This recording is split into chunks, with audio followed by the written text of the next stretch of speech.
Baik teman-teman, sebelum kita mulai untuk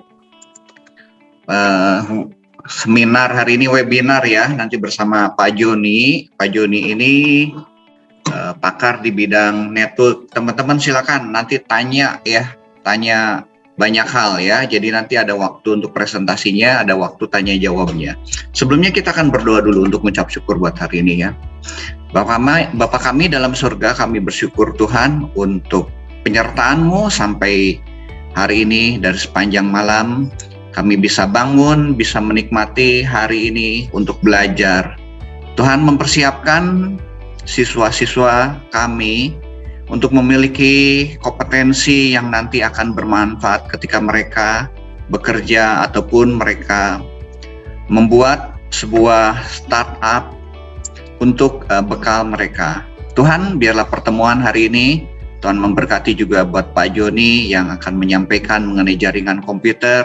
Kiranya kami juga mendapat wawasan, mendapat pengetahuan, dan mendapat insight untuk kami kembangkan ke depan. Tuhan menolong juga buat mahasiswa kami semua. Mungkin ada beberapa yang belum hadir, biarlah mereka juga bisa hadir bersama kami. Terima kasih Tuhan Yesus, dalam nama-Mu kami berdoa. Amin. Baik, untuk waktunya saya serahkan kepada Pak Joni. Teman-teman boleh catat ya, mencatat.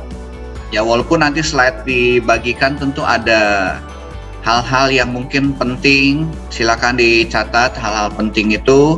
Kemudian teman-teman juga boleh bertanya, bisa nanti disampaikan di kolom chat ya. Nah Pak Joni, untuk presentasi berapa lama? Sekitar 1 jaman atau nanti 40 menitan gitu? Ya, 1 jam maksimal lah diusahakan. Ya, nanti bisa tanya jawab ya. Tanya jawabnya apakah nanti mau di terakhir atau mau di tengah? Atau sambil? Ya, kalau saya sih, kalau ada yang mau nanya langsung boleh. Lebih cepat, lebih enak daripada. Oh iya, ya. Teman-teman nanti silakan reaction aja ya. Itunya langsung atau langsung di chat aja gitu. Nanti mungkin bisa diselang-seling. Langsung aja open ini aja. Open mic ya, open mic aja. Ya, open mic-nya ya. Baik. Ya Pak Joni, saya serahkan ke Pak Joni waktunya. Oke, yuk. Selamat pagi semuanya. Pagi Pak. Iya. Pagi Pak. Pagi Pak. Untuk materi mau di awal atau mau di akhir? Di akhir aja materi lah. Mau di akhir ya, bebas, mau di akhir boleh, mau di awal boleh. Ya. Oke. Nanti saya pasang di morning aja ya. Itunya. Oh boleh. Nanti materinya saya kirim ke saya aja Pak, ke WA saya. Nanti saya pasang. Yuk, siap. Oke, mungkin saya coba share screen. Oke. Jadi hari ini kita coba bahas tentang jaringan komputer. Memang belum sampai dalam ya. Kalau sampai dalam lumayan nih. Ya, jadi kita icip-icip dikit lah ya untuk ke jaringan. Jadi untuk hari ini kurang lebih kita akan membahas sedikit ya, ada 3 hal ini. Jadi ada ruang lingkup bidang jaringan, kemudian ruang lingkup topologi dan untuk topologi komputer dan jaringan, kemudian sedikit pengetahuan arsitektur ya. Nah, pertanyaan yang paling sering ditanyakan ya. Jadi kalau kita belajar sesuatu itu, kalau buat saya ya, itu pertanyaannya adalah ngapain sih saya belajar ya? Karena ujungnya biasanya kalau kita belajar kan harus bisa dimanfaatkan ya. Jadi di dalam bidang jaringan komputer itu ternyata ada sangat banyak sekali pekerjaan yang dapat dilakukan oleh teman-teman semua ya.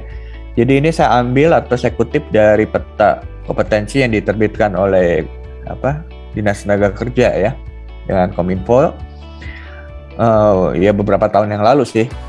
Jadi ini adalah petanya ya. Jadi kita mulai dari yang paling bawah. Jadi kalau teman-teman yang paling bawah tingkat pekerjaannya apa? Di situ saya cuplik untuk bagian yang network dan IT security saja. Ya, jadi teman-teman nanti mau bekerja sebagai apa?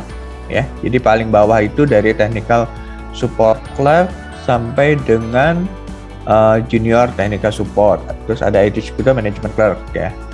Kemudian naik ke atas yang levelnya 2 ada sampai dengan technical support ya. Dan terakhir di level 3 ya. Ini di network bagian technician ya. Dan di sebelah kanan itu ada IT management staff. Jadi ini biasanya adalah level yang paling awal yang diterima oleh pegawai di perusahaan ya. Nah, biasanya memang level-level ini adalah level-level yang diperuntukkan pada teman-teman kita yang lulusan SMK kebanyakan ya. Jadi ini masih dasar. Nah, kalau udah agak naik dikit gimana? Nah, ini di level 4. Jadi sudah mulai voice wireless, kemudian voice communicator coordinator, wireless coordinator, lalu ada network administrator muda atau junior network administrator. Nah, biasanya untuk teman-teman yang lulusan S1, D3 ya, teman-teman lulusan D3 atau SMK diarahkan ke network administrator muda atau junior network ini ya. Tetapi tidak menutup kemungkinan ya untuk teman-teman yang dari S1 pun ada juga yang mengambil ini. Kenapa? Karena masalah ujiannya dan juga masalah mungkin kemampuannya ya, karena belum semua. Nanti kita buka lah ya kalau udah sampai sini itu seperti apa. Nah, di sini juga sama untuk yang keamanan ini jalurnya ada sedikit ada sendiri ya. Nah, di atasnya ini level 5. Jadi kalau teman-teman belajar, nah mulai ke sini. Jadi mulai yang network service supervisor, spesialis senior, network kemudian terus sampai dengan teknisi utama jaringan komputer ya. Nah, di sini yang sebelah kanannya juga untuk jaringan udah mulai yang aneh-aneh ya. Nah, kemudian naik lagi ya. Jadi ini level ke-6. Nah, level ke-6 ini biasanya yang memang mulai lulusan S1 ya. Jadi mulai dari assistant manager terus sampai network administrator. Jadi ini kenapa network administratornya ada di sini, juniornya ada di level 5. Nah, itu ada beberapa masalah ya, nanti kita akan bahas di akhir. Kemudian di sini juga untuk yang IT security juga mulai bertambah. Kemudian di level 7, nah ini banyak sekali. Di sini yang paling padat ya. Jadi kalau teman-teman lihat, wow, ini teman-teman udah masuk ke bagian spesialis ya. Jadi di sini untuk network juga udah mulai aneh-aneh. Ada yang khusus untuk suara, ada yang khusus untuk wireless, ada yang khusus untuk fiber optik dan segala macam. Di sini sudah mulai ya. Nah, dan tugas utamanya kebanyakan di sini udah mulai mengelola ya. Kenapa? Karena kebanyakan udah expert semua di sini. Kemudian yang bagian security-nya juga sama ya. Wow, ini banyak sekali ya. Nah, kemudian yang paling atas. Nah, ini level 89 terakhir ya. Itu kalau yang sudah luar biasa biasanya baru masuk ke level-level ini ya. Jadi ini agak lebih menantang ya, karena pengetahuan yang Anda harus kuasai tidak hanya bagian teknis, tetapi ada tambahan-tambahan lain ya. Nah, ini ada beberapa alumni dari IT Maranatha sudah mencapai level yang sekitar 7-8 ini ya. Jadi sampai 8 ini udah ada beberapa ya. Nah, ini adalah pekerjaan-pekerjaan yang bisa teman-teman capai di bidang jaringan ya, terutama dan IT security ya. Kenapa ditampilkan bersamaan? Karena biasanya dua ini adalah dua bidang yang mau nggak mau selalu ketemu bersamaan, ketemu barengan ya. Tapi kalau kerja bisa masing-masing gitu. Nah, yang jadi pertanyaan adalah ini, apa sih jaringan komputer tuh? Nah, kira-kira ada komentar dari teman-teman coba silakan kalau ada yang mau berikan pendapat. Kira-kira jaringan komputer itu apa sih? Yang teman-teman udah tahu ya. Silakan. Ada yang mau mencoba?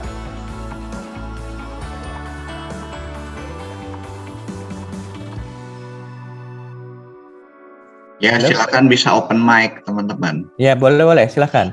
Ya. Jangan takut salah, nggak apa-apa. Apa yang Salah biasa dalam proses belajar. Ya, santai aja. Ya, ayo silakan. Ada yang mau coba?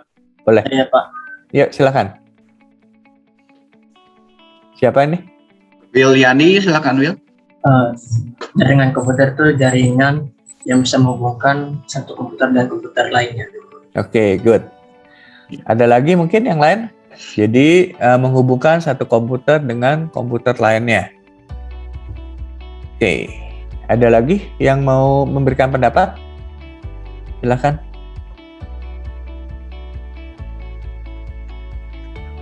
Siapa mau jawab? Ya, boleh silakan Yeskiel ya. Ya, Pak. Silakan.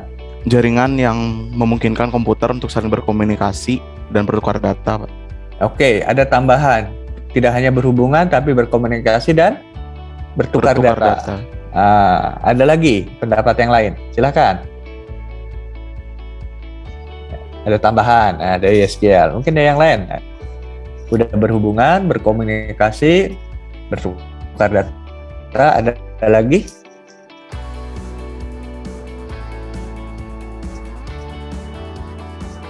Sudah cukup? Saya mau nyoba Pak. Boleh, yuk silakan Rafli. Sebuah jaringan komputer adalah sebuah sistem yang terdiri dari dua komputer atau lebih, tadi benar, yang saling berhubungan satu sama lain melalui media transmisi dan media komunikasi. Oke, ada tambahan lagi melalui media komunikasi dan transmisi. Nah, sekarang makin banyak kan definisinya tambahannya. Pak, siapa lagi? Tenang aja. Saya mau nyoba Pak. Ayo, silakan. Komputer Pak. Rizky. Jaringan komputer dibangun menggunakan kombinasi dari hardware serta software. Hardware, software. Oke. Ada tambahan lagi. Ada hardware-nya, ada software-nya. Yuk, satu lagi deh. Mau coba Pak, Yuk, silakan. komunikasi antar device atau perangkat keras komputer. Oke, ada komunikasi, ada perangkat keras. Oke, yang teman-teman sebutkan itu nggak ada yang salah. Jadi artinya teman-teman kurang lebih udah mulai memahami ataupun mulai mencoba memahami ya apa sih dimaksud dengan jaringan komputer itu, ya. Jadi teman-teman nggak ada yang salah. Nah, tapi memang apakah lengkap?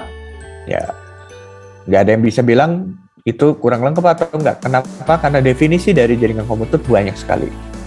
Ya, nanti kita lihat sedikit demi sedikit. Ya, jadi kalau dilihat jaringan komputer itu paling sederhana adalah ini. Jadi kalau teman-teman mau bikin, ini bisa. Jadi yang kita sebut dengan istilah local area network. Nah, bikinnya di mana? Bikin di rumah bisa nggak? Bisa. Bikin di kantor bisa nggak? Bisa.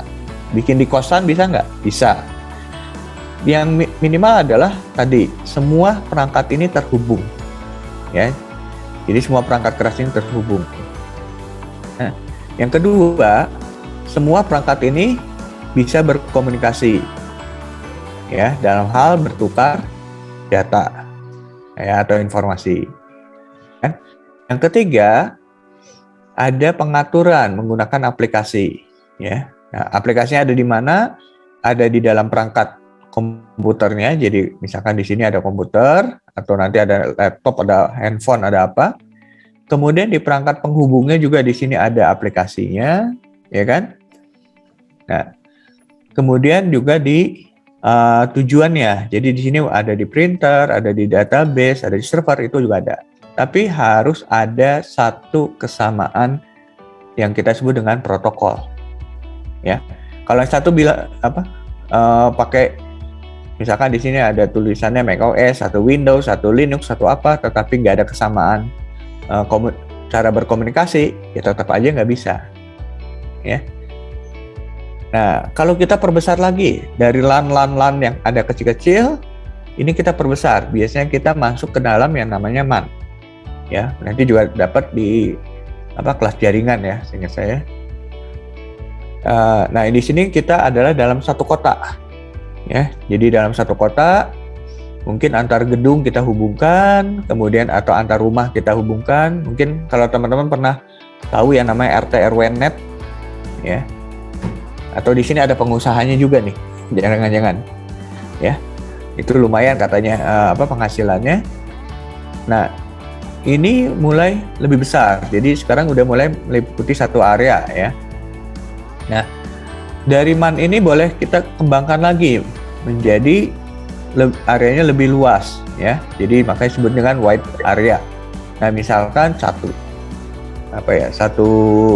kecamatan, satu kabupaten, satu kota, satu provinsi, satu negara. Nah, itu sudah masuk ke dalam WAN, ya. Nah, yang teman-teman pakai, misalkan contohnya dalam pertemuan ini, kita sudah di mana, ya? Kita sudah masuk di daerah WAN dan yang lebih tinggi, ya. Kenapa? Karena saya nggak tahu apakah semuanya sekarang tinggal di Bandung. Kalau iya, berarti kita cuman masuk ke MAN, ya. Tetapi kalau udah antar provinsi, berarti kita sudah mulai di WAN, ya.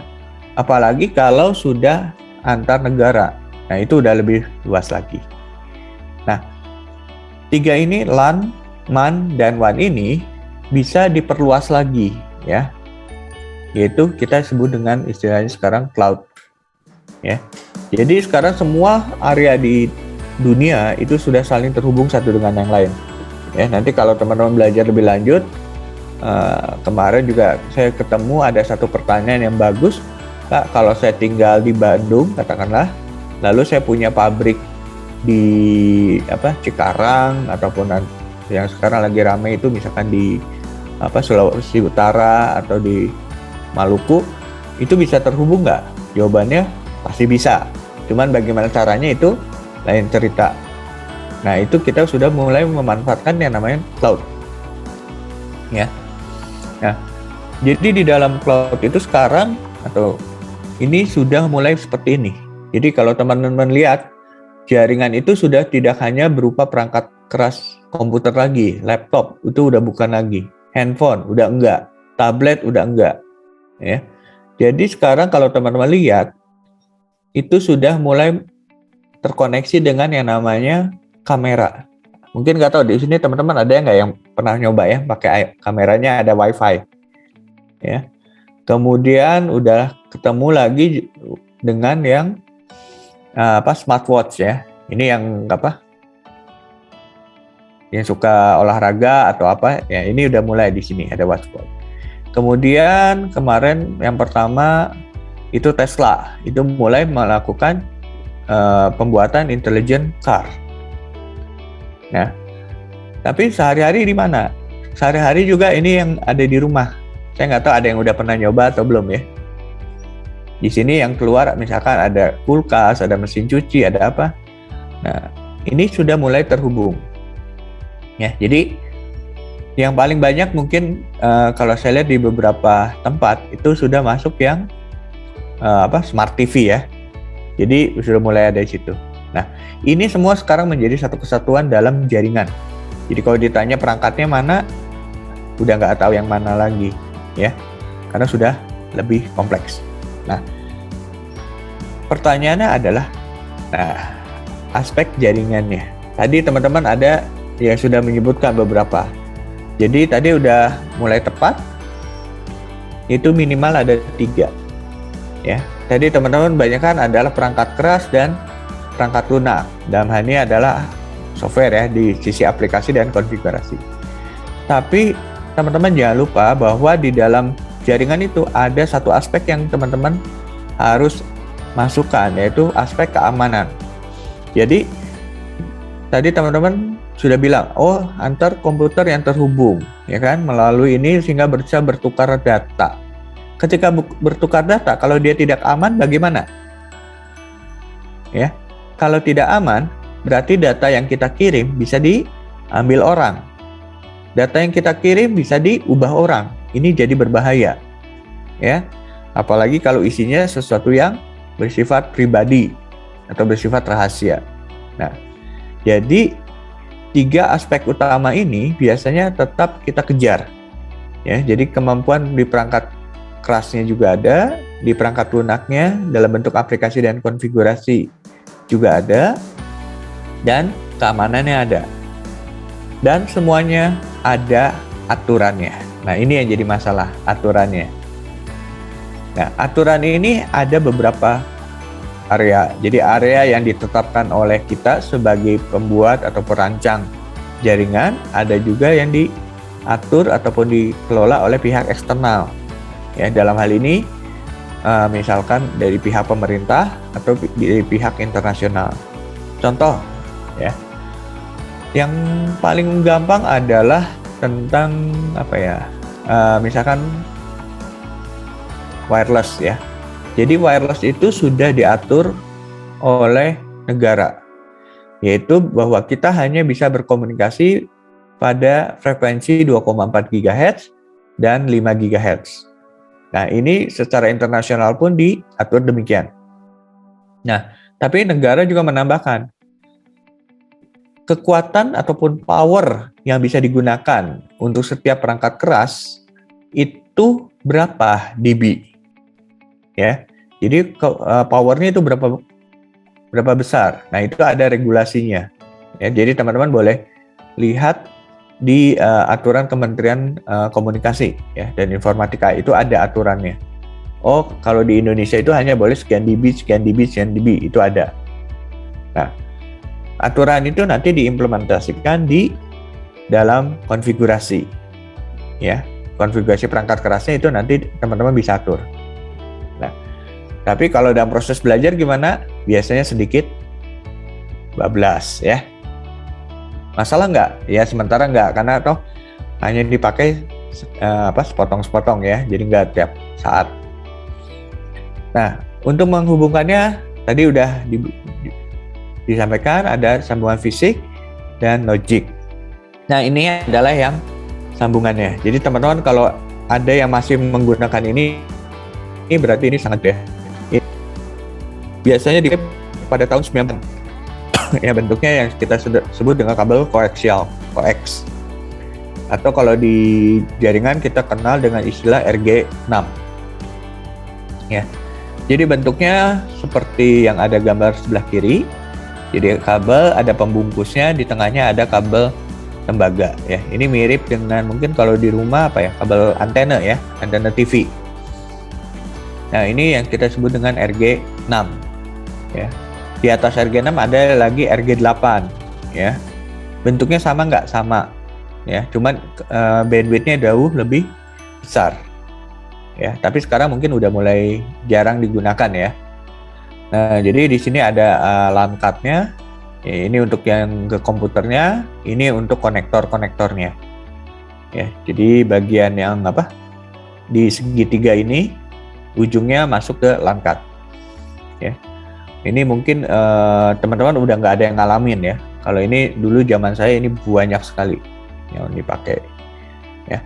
Nah, yang terakhir yang banyak kita pakai sekarang adalah salah satunya ini, yang disebut dengan UTP, ya, atau twist pair cable, ya. Nah, kalau teman-teman lihat ini ada di laptop teman-teman, biasanya ada di sebelah kiri atau sebelah kanan ada kotak seperti ini, ya.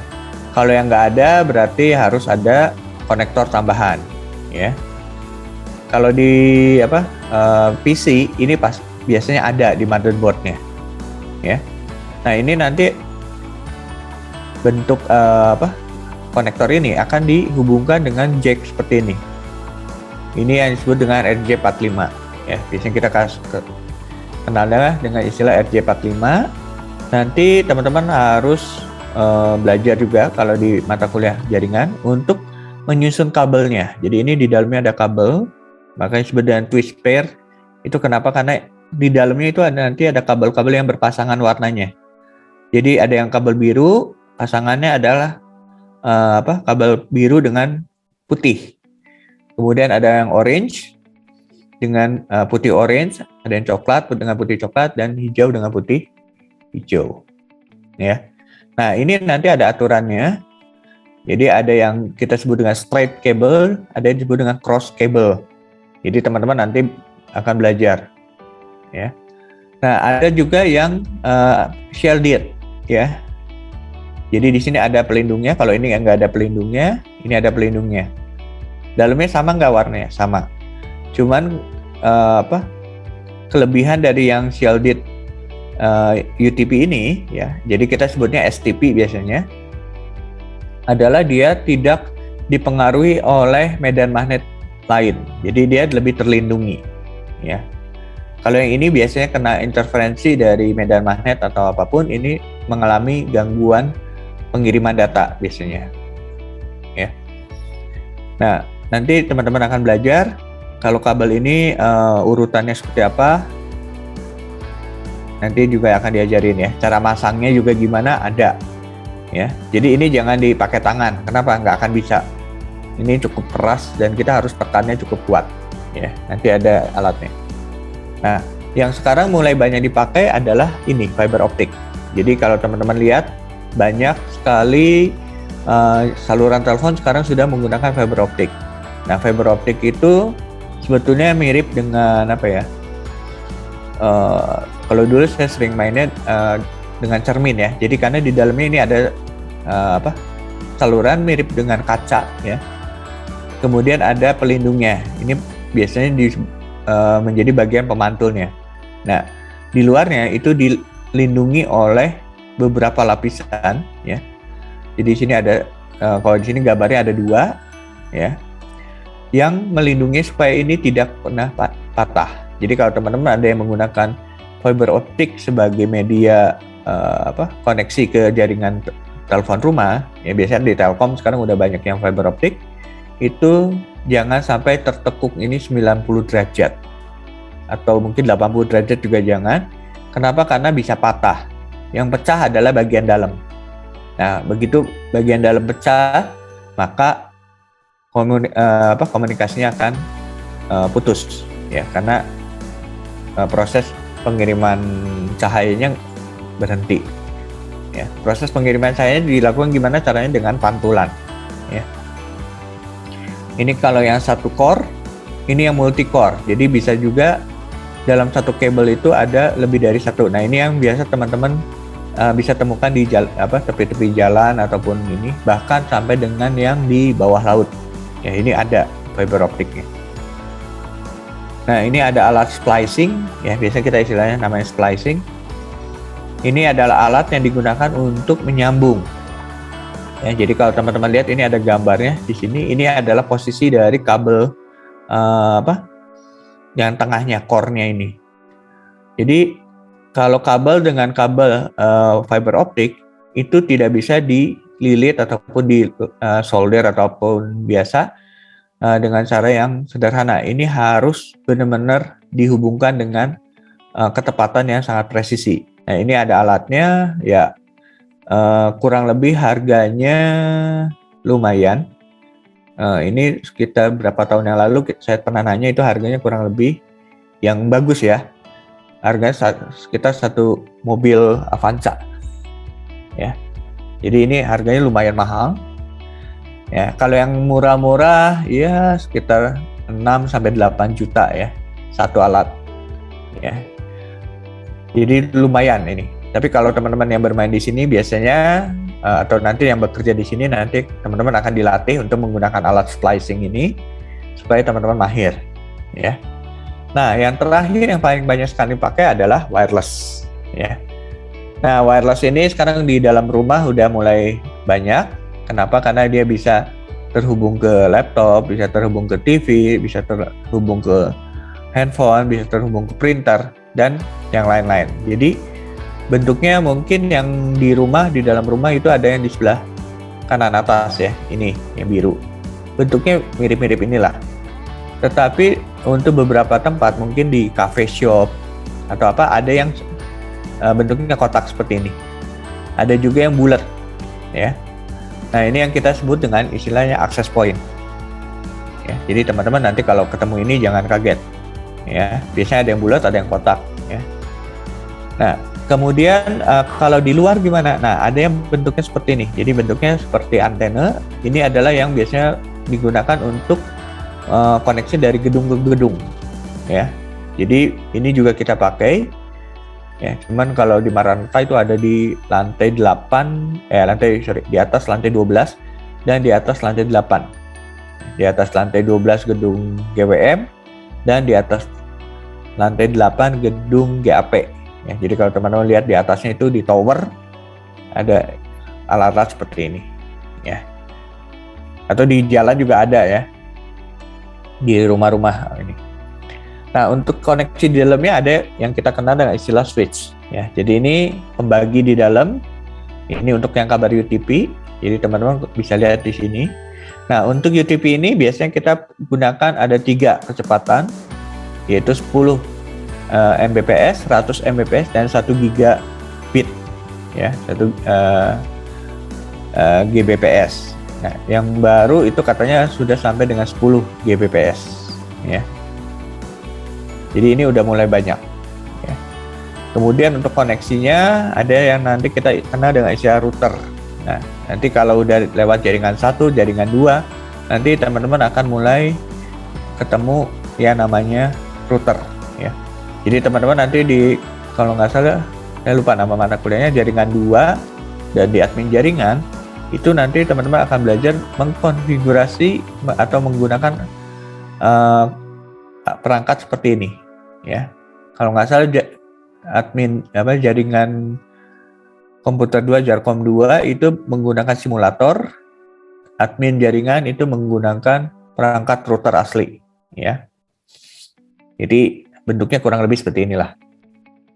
Nah, yang penting adalah protokolnya. Nah, jadi di sini adalah aturan komunikasinya. Jadi kalau ada 2 komputer akan berkomunikasi harus punya perjanjian. Jadi saya akan berkomunikasi dengan Anda dengan bahasa apa? Kasarnya gitulah, ya. Jadi ada aturan komunikasinya. Nah, yang terkenal itu biasanya kita kenal dengan sebutan TCP, ya. Transfer Control Protocol. Ada yang juga yang menggunakan UDP, ya. Nah, ini nanti teman-teman akan belajar lebih lanjut ketika di mata kuliah jaringan. Nah, yang diatur apa aja? Biasanya kita mengatur ada autentifikasi, otorisasi, ya. Nah, ini untuk apa? Untuk mengatur yang namanya alamat IP, ya. Jadi data yang kita kirimkan itu akan diterima oleh perangkat yang memiliki alamat IP yang dituju. Jadi datanya itu nggak jalan-jalan ke komputer yang aneh-aneh gitu, ya. Jadi langsung menuju tujuan. Nah, juga mengatur apa lagi? Jalurnya yang kita istilahkan dengan istilah routing, ya. Jadi kalau yang ini nanti harus lewat pintu ini, yang ini harus lewat sana, ini lewat sini, ini lewat situ. Nanti juga teman-teman akan belajar, ya. Kemudian ada di dalam protokol ini biasanya adalah teknik ataupun cara untuk mendeteksi adanya transmisi yang error. Yaitu apa? Kalau tiba-tiba datanya korup, kalau datanya tidak lengkap, kalau terjadi perubahan data, kalau terjadi apa-apa. Nah, itu ada yang namanya detection transmission error, ya. Apakah kita harus bikin sendiri? Enggak, ini udah dibuatkan. Lalu data itu tidak dikirimkan secara utuh semua, tapi akan dikirimkan secara potongan. Ya, jadi kalau teman-teman baca nanti itu ada yang disebut dengan pita data, ya. Nah, di dalam pita data itu teman-teman akan lihat potongan-potongan datanya. Ya, jadi itu potongannya dalam bentuk sequence.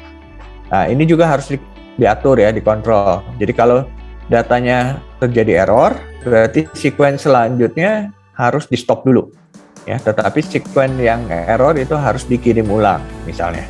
Nah, ini akan berlaku untuk semua, baik itu kabel, fiber, atau wireless, ya.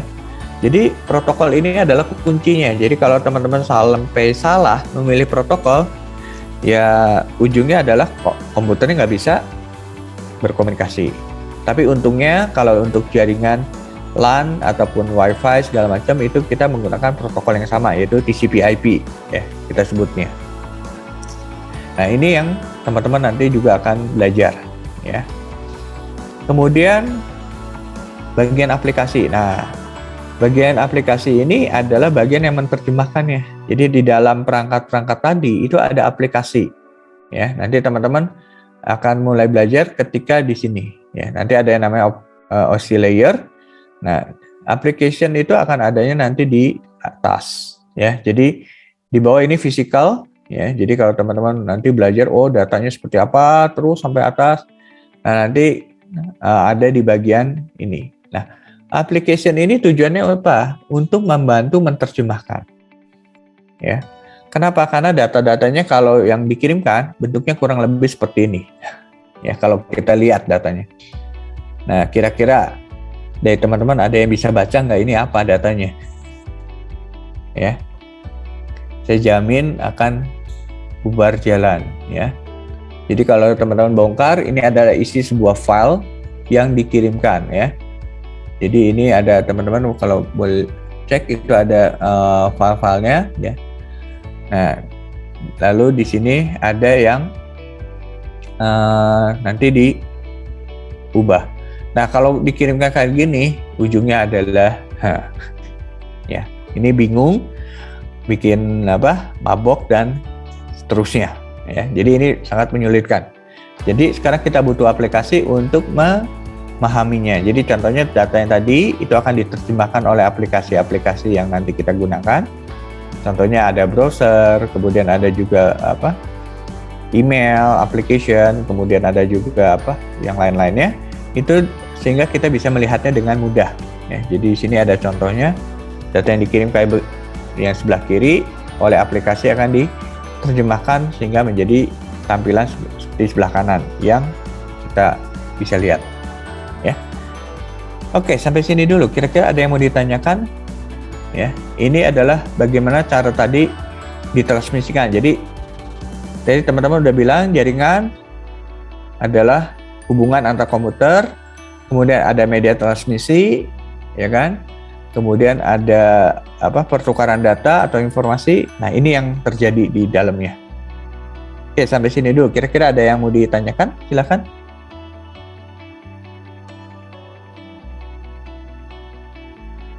Nggak ada? Yakin? Ada yang bertanyakan? Mabok juga katanya. Oke, saya lanjut aja dulu ya, kalau nggak ada. Nah, di dalam jaringan kita mulai masuk ya. Jadi kalau yang tadi itu di level yang paling bawah. Nah, kalau di atasnya kita mulai belajar rancangannya. Jadi kita nanti akan ketemu yang namanya topologi ya. Nah, ini adalah bagaimana seluruh perangkat tadi itu dihubungkan. Jadi nanti teman-teman akan belajar ada yang namanya bus, topologi bus. Jadi di mana masing-masing ini. Nah, ini biasanya menggunakan kabel coax ya. Kemudian ada topologi star yang sekarang banyak dipakai ya di rumah-rumah atau apa. Kemudian topologi ring ini mungkin udah jarang dipakai di lapangan ya karena agak repot kalau tiba-tiba putus. Nah, kemudian yang sekarang banyak dipakai lagi adalah point to point ya. Mungkin kalau teman-teman ada yang bilang point to point, ada yang menyebutkannya ad hoc, ada yang menyebutkannya istilah lain ya sama. Kalau point to point itu hanya satu perangkat ketemu satu perangkat, ya. Jadi misalkan yang paling paling mudah contohnya adalah semua perangkat Bluetooth. Jadi kalau teman-teman yang menggunakan perangkat Bluetooth itu pasti point to point. Kenapa? Karena satu perangkat akan bertemu dengan satu perangkat yang lain. Jadi misalkan satu headphone atau earphone atau apapun itu ketemu dengan satu PC misalnya. Nah, itu kita sebutnya point to point. Nah, kemudian kalau jaringannya sudah lebih luas, kita menggunakan yang namanya tree. Ya, misalkan untuk jaringan komputer dalam sebuah gedung, itu biasanya kita pakai yang disebut dengan tree. Nah, yang terakhir adalah mesh. Nah, kalau mesh ini nanti biasanya kita udah bicara di WAN ya atau cloud atau apa, itu biasanya kita bicara baru mesh. Tapi kalau di dalam jaringan, kalau dipasang mesh ini biasanya suka jadi masalah ya. Jadi kalau nanti teman-teman mau nyoba boleh ya. Kalau nggak salah ada praktikumnya juga deh. Untuk yang star tree, sama mesh ya, yang 3 ini. Kalau point to point ya teman-teman sudah pakai ya. Kemudian topologi komputernya sendiri nanti ada yang berbagai macam istilah dari standalone sampai virtualization ya. Kalau standalone gimana? Nah, ini biasanya cuma satu perangkat yang berdiri sendiri, nggak terhubung kemana-mana, artinya dia terasing ya. Karena sekarang udah jarang komputernya standalone ya. Jadi dia tidak terkoneksi kemana-mana ya. Nah kalau yang kayak gini biasanya digunakan untuk penyimpanan data yang penting tetapi tidak boleh diakses oleh siapapun ya. Nah ada juga yang menggunakan ini, ada ya. Nah biasanya minimal yang kita gunakan ada yang disebut dengan client server ya. Jadi ada satu pusatnya, kemudian nanti yang lain-lain ini terhubung ke sana ya. Jadi kalau teman pakai email ya atau teman-teman pakai browser itu minimal sudah masuk ke dalam bentuk yang client server ini ya. Jadi di sini ada yang disebut dengan mail server ya atau apapun. Ini ada file server, print server, mail server ya, terus apa lagi lah istilahnya, database server. Nah itu biasanya udah bentuknya adalah client server ya. Nah ini biasa komunikasinya dua arah ya. Nah, kalau udah yang lebih gede, nah kita ada yang disebut dengan server farm atau computer farm. Nah, ini server-server itu dikumpulin, ya. Jadi kalau teman-teman nanti sudah mulai ke kampus, boleh lihat ada di lantai 8 ya, nggak salah di kita. Kemudian di lantai berapa di GAP itu ada kumpulan server-server. Nah, ini yang disebut dengan server farm. Jadi sini semuanya dikumpulin, ya. Nah biasanya ini kita punya lebih dari satu server itu untuk masalah yang disebut dengan automatic failover ya. Jadi kalau salah satu server mati maka server lain harus bisa mengambil alih ya. Nah ini nanti teman-teman boleh lihat ataupun belajar gimana bikin server seperti ini atau untuk yang namanya redundansi ya. Nah contohnya yang paling simpel apa? Kalian boleh cek servernya Google ada di mana, ya. Server Google itu ada di berbagai macam tempat, ya. Jadi dia udah tersebar, tapi di dalam setiap tempat itu terdapat lebih dari satu server. Kenapa? Karena kita tidak bisa memastikan bahwa server yang kita gunakan itu 100% hidup, terus menerus ya, 7 kali 24 jam. Nah kalau enggak, bagaimana? Maka harus ada server lain yang menghandle. Sama juga dengan perbankan. Perbankan juga biasanya minimal memiliki 2 atau 3 server yang melayani. Supaya apa? Tidak terjadi putus ya. Nah, kalau yang lebih menarik apa? Nah, di sini nanti teman-teman boleh belajar lagi yang disebut dengan cluster komputer. Nah, kalau di sini kumpulan komputernya itu sekarang saling bekerja sama untuk melakukan sebuah pekerjaan tertentu. Ya, contoh yang paling gampang. Di sini rasanya teman-teman pernah melakukan proses yang disebut dengan rendering sebuah video. Ya. Ada yang belum pernah? Rasanya mungkin udah ya. Nah, kalau teman-teman perhatikan ketika melakukan rendering sebuah video itu biasanya suka lama sekali ya. Karena saya pernah nyoba untuk ngerender yang sekitar 30 menit itu butuh waktu sekitar 3 sampai 5 hari. Nah, kalau putus gimana? Nah, itu jadi hal yang lain. Nah, ini bisa teman-teman akal ya, diakalin. Untuk beberapa aplikasi rendering video bisa menggunakan yang namanya cluster ya.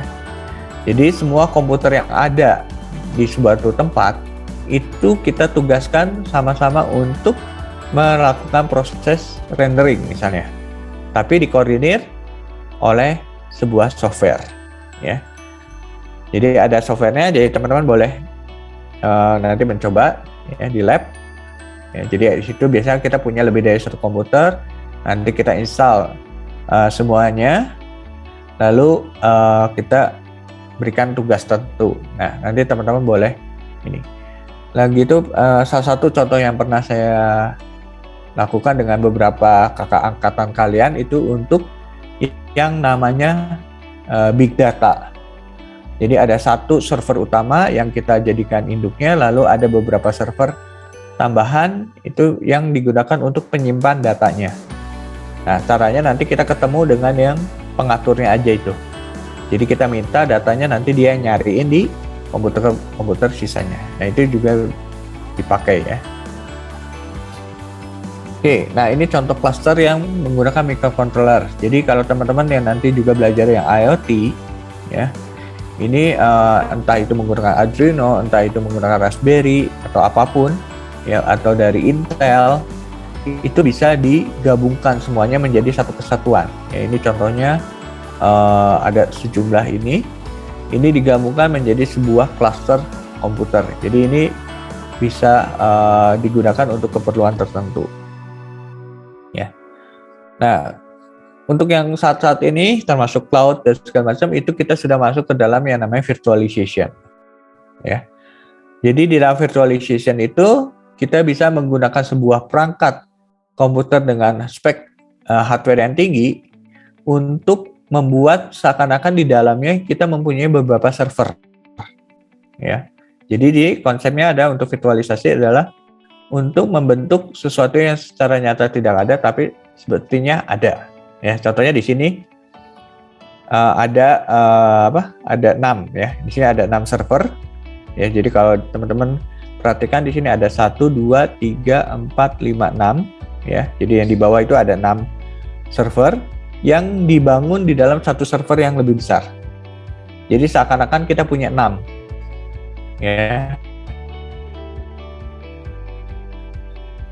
6 fish-nya itu cuma 1 ya.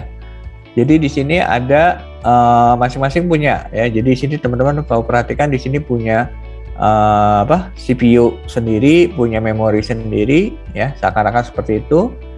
Tetapi sebetulnya itu berada di dalam satu perangkat ya. Nah, untuk kasus tertentu juga kita bisa melakukan virtualisasi yang untuk network device ya.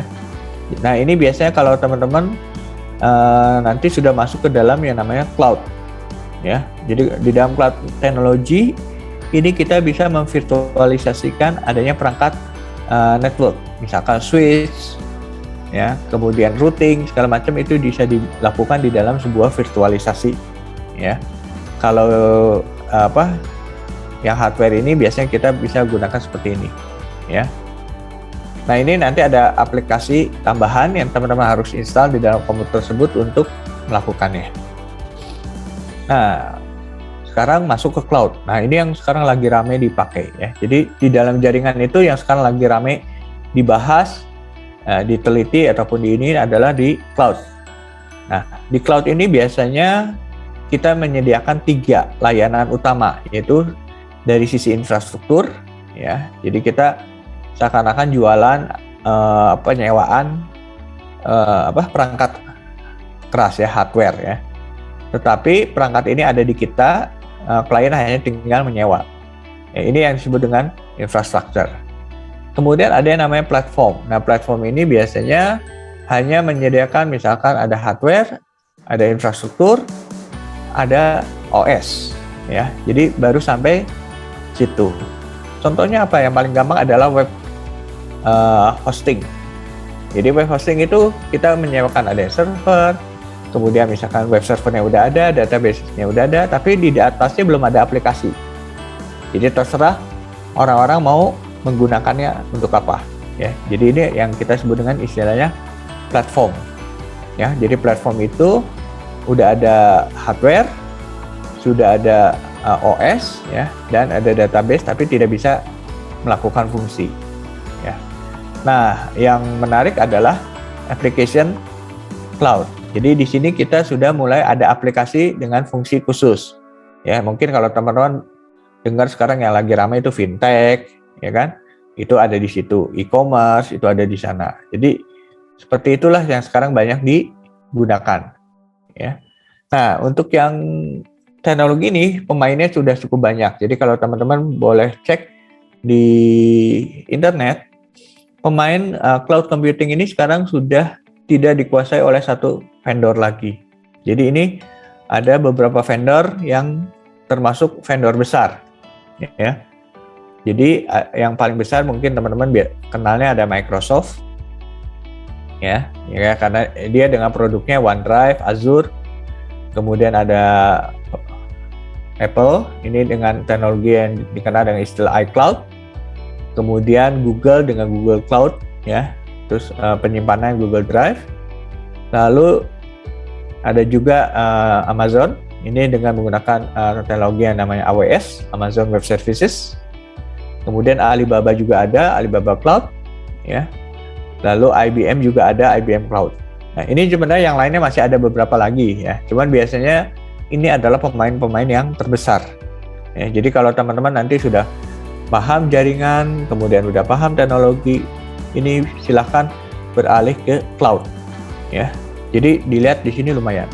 Nah, yang tadi jaringannya layanannya seperti apa? Nah, ini yang tadi disebut dengan IaaS. Ya, jadi infrastruktur. Jadi teman-teman di sini hanya mendaftarkan perangkatnya aja. Jadi kalau teman-teman lihat di contoh yang ada di gambar, ini hanya perangkatnya aja. Isinya apa? Nggak ada. Nah, kalau yang kayak gini mana? Jadi teman-teman harus install sendiri dan seterusnya. Ya. Tapi yang IaaS ini sebetulnya agak jarang. Ya. Kenapa? Karena biasanya kalau yang IaaS ini jualannya karena penyewaan hardware nggak laku. Ya, maka kebanyakan IaaS ini bergabung dengan yang namanya PaaS, ya. Nah, jadi di sini ada platformnya. Jadi kalau teman-teman lihat, ketika kita menjual atau menawarkan infrastruktur, pasti juga ditawarkan sistem operasinya. Jadi di sini ada teman-teman bisa lihat kalau yang di ini punyanya siapa ya? Ini punya Microsoft Azure. Jadi kalau teman-teman pilih Windows, nanti di sebelah kanannya ada Windows-nya apa aja, ya. Jadi teman-teman bisa langsung gunakan.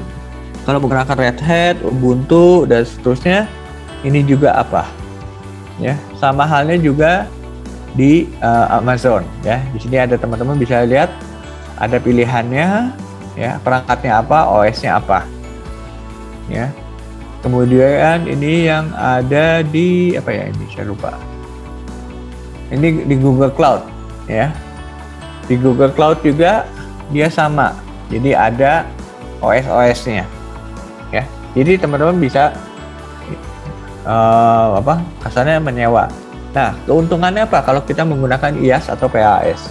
Satu, teman-teman nggak usah invest perangkat kerasnya, ya. Jadi teman-teman nggak usah beli hardware-nya, cukup sewa aja per bulan, per tahun, ya. Kemudian software-nya juga teman-teman nggak usah beli, ini udah disediakan, nggak usah nyari, ya. Yang teman-teman hanya lakukan adalah update, ya. Kemudian kalau hardware-nya rusak gimana? Nah, teman-teman nggak usah pusing, itu tugas dari penyedia layanan IaaS dan PaaS, ya.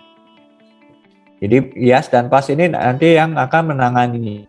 Jadi mereka tugasnya adalah menjamin bahwa hardware yang teman-teman gunakan itu berfungsi 7x24 jam. Ya. Nah, kalau sudah mulai ke atasnya baru kita bicara SaaS. Ini software as a service. Jadi kita udah mulai ke aplikasi. Nah, teman-teman kalau lihat atau mungkin sekarang juga pakai, salah satu ada Google Suite, ya, yang kita pakai untuk perkuliahan, ya. Itu sudah masuk ke yang namanya SaaS. Nah, yang lainnya apa? Mungkin kalau yang teman-teman yang sering jualan, sekarang lagi rame yang menggunakan Shopify, ya. Ini juga salah satu yang jenisnya adalah SaaS, ya. Kemudian kalau yang lain ada Slack, ya. Kemudian kalau yang teman-teman suka yang melakukan email blast, ini ada yang namanya Mailchimp.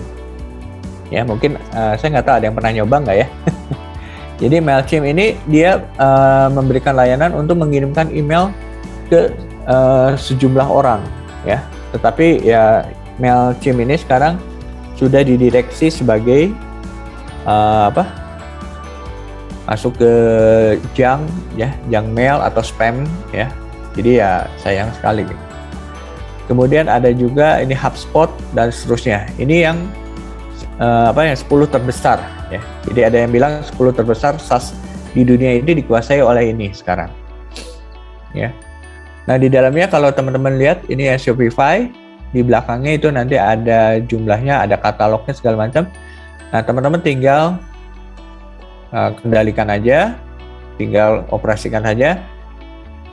Kalau ada error tinggal lapor, maka seluruhnya dilayani oleh penyedia jasanya. Ya. Nah, ini yang terkenal. Jadi IaaS, PaaS, dan SaaS ini adalah yang terkenal dan ini udah cukup banyak.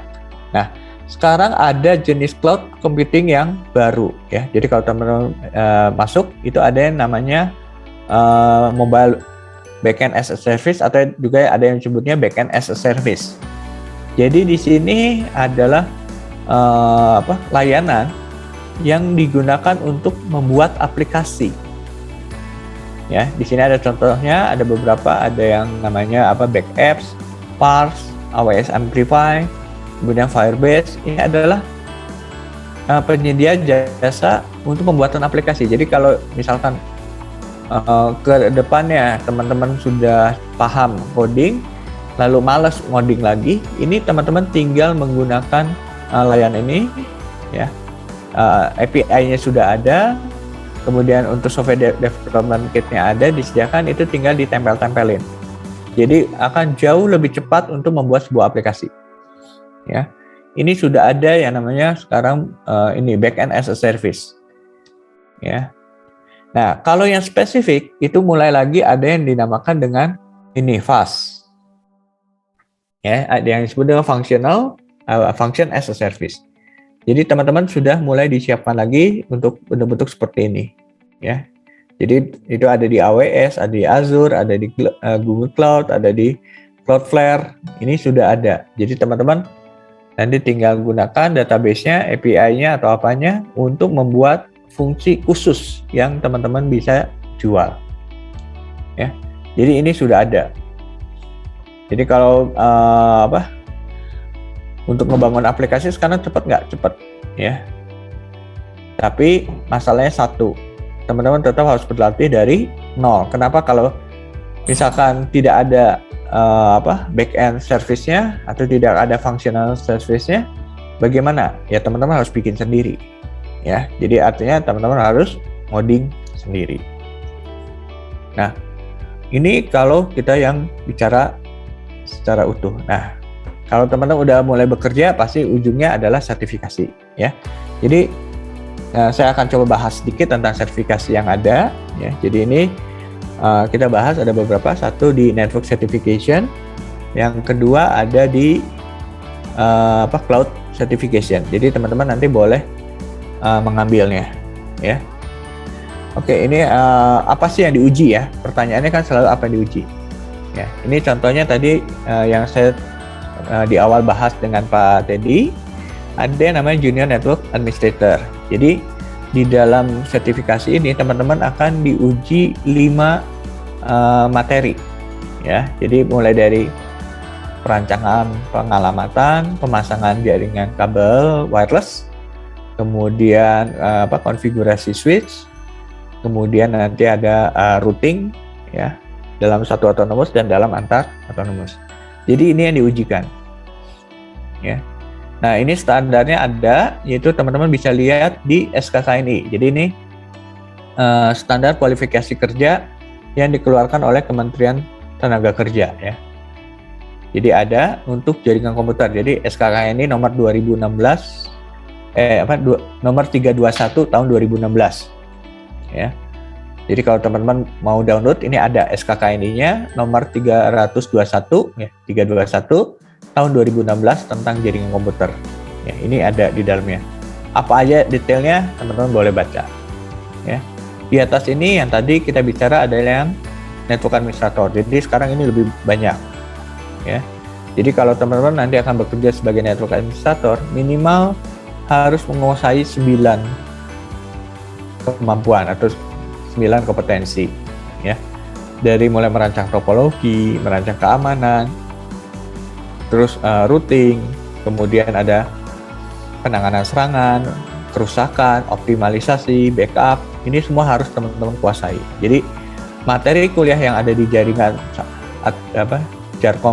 jaringan komputer 1, jaringan komputer 2, kemudian admin jaringan dan mata kuliah yang lain yang terkait itu tujuannya memenuhi ini semua. Ya, jadi teman-teman kalau yang belajar di sini mestinya lolos. Nah, kecuali untuk yang keamanan. Untuk keamanan ini ada mata kuliah tersendiri ya. Jadi teman-teman boleh belajar. Salah satunya yang kita sempat berikan itu dulu ada di CEH ya, Certified Ethical Hacker. Jadi teman-teman akan belajar sebagai hacker untuk merancang keamanan ya. Jadi biasanya kalau kita udah tahu cara hacker berpikir, cara hacker bekerja, berarti kita bisa merancang untuk mengantisipasi mereka. Jadi yang penting bukan cara masuknya, yang penting adalah cara kita mengantisipasi. Jadi ini ada merancang, mengantisipasi serangan, ya, terus memonitoring keamanan, ini yang menjadi penting, ya. Nah, ini yang teman-teman bisa belajar. Kemudian untuk di cloud, nah di sini ada untuk cloud computing engineer. Ya, teman-teman nanti bisa masuk ke konsep cloud-nya, kemudian teknologinya, kemudian mengidentifikasi perangkat kerasnya, kemudian melakukan yang IaaS, PaaS, dan SaaS yang tadi. Ya, jadi infrastruktur, kemudian platform dan software as a service. Kemudian ada proses pemantauannya, ya. Kemudian nanti ini. Nah, ini dia kita bangunin di mana di atas sebuah aplikasi lain ya. Jadi untuk apa sih yang kita sebut dengan sistem operasi cloud ya. Nah, kalau ini yang biasanya nasional ya. Jadi ini yang dikeluarkan oleh pemerintah. Jadi di sini ada SKKNI-nya. Nah, kalau internasional gimana ya? Yang internasional juga teman-teman boleh coba belajar. Ini adalah yang dari Cisco. Ya. Jadi di Cisco itu biasanya kalau kita kenal ya namanya SCCNA ya. Jadi ini semua ini adalah yang paling dasar. Tapi sekarang ada yang namanya Meraki Master. Ini ada yang baru. Ya. Jadi CCNA, CCDP, CCDA, CCNP, CCIE dan seterusnya ini adalah sertifikasinya. Nah, ini tergantung teman-teman mau belajar di bagian data center, bagian security, bagian infrastruktur atau bagian apa. Ya, jadi ini ada ya. Ini dari Cisco. Atau saya nggak mau Cisco ya, mungkin mahal atau terlalu banyak ya. Oke, ini ada juga dari CompTIA ya. Jadi kalau teman-teman belajar di materi yang CompTIA, isinya sama nggak, kurang lebih sama ya. Jadi di sini ada yang IT fundamental, ada yang A+, Network Plus, Security Plus. Nanti dari sini pecah ke infrastruktur atau di security ya. Jadi ini ada pecah. Nah, wah ini juga sama lah ya, banyak. Ya oke. Yang sekarang juga rame ada di Mikrotik. Ya, nah ini di Mikrotik juga ada jalurnya yang utama nanti MTCNA. Dari MTCNA kita mau pindah kemana ya? Di sini ada macam-macamnya. Ada MTCT, CE, MTCRE, MTCWE ya. Ini untuk apa? Ini untuk traffic control, ini routing, ini adalah untuk wireless, ini advanced wireless, ini untuk user management, ya. Nah ini untuk yang IP6, ini untuk security, computer security expert, ini untuk computer security di wireless, ya. Jadi ada bagian-bagiannya. Nah, jadi yang teman-teman belajar memang boleh dibilang masih di core-nya seni ya. Jadi di MTCNA, kalau di sini yang sebelumnya ini nanti teman-teman ada di daerah Network Plus dan Security Plus ya kan. Kemudian kalau di sini nanti di CCNA ya. Jadi materi ini pasti akan berkaitan juga dengan ini ya. Jadi kalau teman-teman nanti mau ketika kuliah, teman-teman kejar ya. Jadi teman-teman boleh kejar dosennya, gali dosennya supaya teman-teman menguasai ini. Ya. Jadi poin-poin ini adalah poin-poin yang penting untuk teman-teman yang akan nanti bekerja di bidang jaringan. Ya. Jadi harus menguasai ini. Nah, kalau teman-teman masih merasa kurang, gali, minta latihan ya nanti untuk bagian-bagian ini semua ya. Nah, kalau ini sudah, kemudian boleh coba sertifikasi, ya, sertifikasi di nasional, atau teman-teman boleh ngambil yang internasional. Ya, kalau mau ke luar negeri biasanya itu. Oke, itu materi yang saya berikan saat ini. Jadi kita pengenalan aja kecil. Nah, nanti detailnya teman-teman akan dapat di mata kuliah jaringan. Saya nggak tahu di semester berapa. Ya, jadi kalau ada hal-hal yang ingin teman-teman tanyakan, silahkan. Ya. Oke, itu silahkan. Ada yang mau ditanyakan? Ya, baik teman-teman. Menarik ya. Tadi dijelaskan mengenai jaringan komputer ya, dari ide dasarnya bagaimana komputer satu dengan komputer lain berhubungan.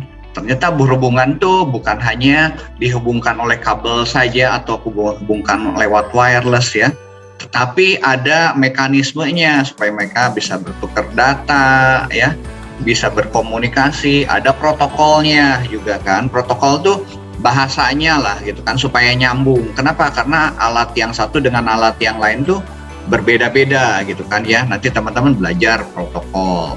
Sampai nanti kalau jaringannya makin luas tuh, istilahnya cloud.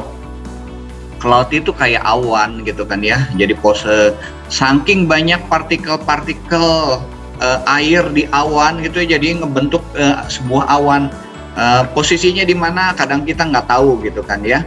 Nah, saking banyaknya itu. Nah, itu menjadi satu kesempatan. Tadi kan dijelaskan ada istilahnya IaaS ya, infrastruktur dari komputer yang begitu banyak. Terus nanti di atasnya emang dibuat level-level seperti itu ya.